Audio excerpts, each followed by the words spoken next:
9 दिन बाद उसकी एक फिल्म का मुहूर्त होने वाला था, लेकिन वक्त का सितम देखिए कि इससे पहले कि वो मुहूर्त शॉट के लिए एक्शन कह पाता, खुद उसकी जिंदगी का पैकअप हो गया। आंखों में एक कामयाब हीरो का ख्वाब पालने वाले कुणाल की लाश अब पंखे से झूल रही थी। ये वो दिन था जब पहली बार खुदकुशी के इस मामले में कत्ल की बू आई थी। तारीख 6 फरवरी 2008, जगह मुंबई के लोखंडवाला का विंडसर मेयर अपार्टमेंट। कुणाल की लाश इसी अपार्टमेंट की बिल्डिंग नंबर 2 के फ्लैट नंबर 24 में कमरे में पंखे से झूलती मिली थी। वारदात के वक्त फ्लैट में कुणाल के अलावा सिर्फ उसकी दोस्त लवीना मौजूद थी। कुणाल शादीशुदा था और उसकी 2 बेटियां भी हैं। पुलिस के मुताबिक वारदात के वक्त कुणाल की पत्नी अनुराधा अपनी दोनों बेटियों के साथ अहमदनगर अपने मायके गई हुई थी। बकौल पुलिस उस रोज कुणाल के घर पर दक्षिण की एक प्रोडक्शन कंपनी बालगिरी की मीटिंग थी। कुणाल इस कंपनी का सीईओ भी था। ये कंपनी एक हिंदी फिल्म बनाने जा रही थी जिसका नाम योगा रखा गया था। फिल्म का मुहूर्त 15 फरवरी 2008 को होना था। इस फिल्म में खुद कुणाल भी काम करने वाला था, जबकि उसी के कहने पर फिल्म में हीरोइन का रोल उसकी दोस्त लवीना को दिया गया था। मीटिंग के बाद रात करीब 8:30 बजे कंपनी के बाकी सभी लोग घर से चले गए। लवीना के बयान के मुताबिक उनके जाने के कुछ देर बाद वो उठकर बाथरूम चली गई थी। फिर जब वो करीब 10 मिनट बाद वापस लौटी तो कुणाल को कमरे में पंखे से झूलता हुआ पाया।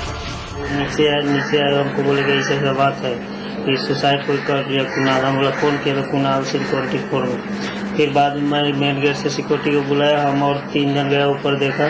फिर वापस आया, अपनी बिल्डिंग के चेयरमैन जो भी है उनको बुला के पुलिस को इन्फॉर्मेशन किया। कुणाल के समय उसमें कौन लोग थे जो इनसे सुसाइड किया? अभी ये तो नहीं देगा। उनके घर में एक मैडम थी जो उनके साथ में काम करते डिजाइनर के। पहली नजर में मामला खुदकुशी का ही लग रहा था, मगर पोस्टमार्टम रिपोर्ट और मौका वारदात पर कुछ ऐसी चीजें मिली जो मौत को थोड़ा रहस्यमय बना रही थी। मसलन पोस्टमार्टम रिपोर्ट में कुणाल की दोनों बाहों पर उंगलियों के निशान का पाया जाना। कुणाल का कद 5 फुट 11 इंच था, पर पंखे से झूलते वक्त उसके दोनों पैरों का स्टूल पर टिका होना। इसके अलावा खुद कुणाल का परिवार भी खुदकुशी की बात को हजम नहीं कर पा रहा है। कुणाल के पिता का कहना था कि वो साउथ की फिल्मों में लगातार काम कर रहा था और प्रोडक्शन कंपनी में सीईओ था। इसके अलावा अपनी फिल्म भी लॉन्च करने जा रहा था, यानी उसे पैसों की कोई दिक्कत नहीं थी। घरेलू रिश्ते भी ठीक थे, तो ऐसे में वो खुदकुशी क्यों करेगा?